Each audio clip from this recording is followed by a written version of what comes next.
Now, I'm sure you've talked to your folks about this friendly vine right here. Tell me a little bit about that. Oh, you know poison ivy, don't you? Of course. Yeah. So poison ivy is only one species of living thing that's allergic to poison ivy, humans.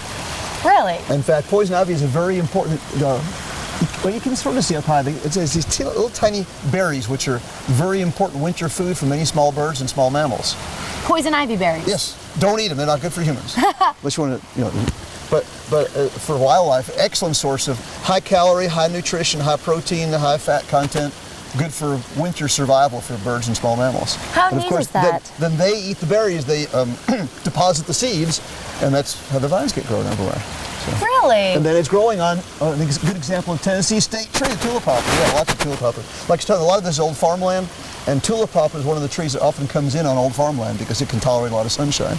And as it grows, it makes shade where things like little beeches over there can grow and eventually become a fine old forest out here. So, Marty, one thing that I've heard before that a lot of people have made mistakes on is that when they're camping and they're looking for firewood, sometimes they'll accidentally grab a vine and they'll throw it into the firewood. And I've heard before that it is possible to get poison ivy also in your lungs. The oily chemical that causes the irritation is on almost every part of the plant. If you burn it, it comes out in droplets in the air.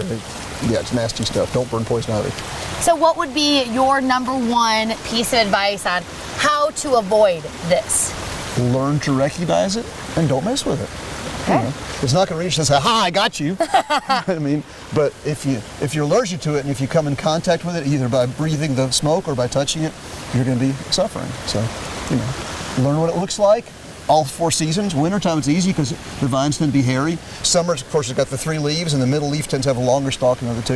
If you're not sure, leave it alone. Leave it alone.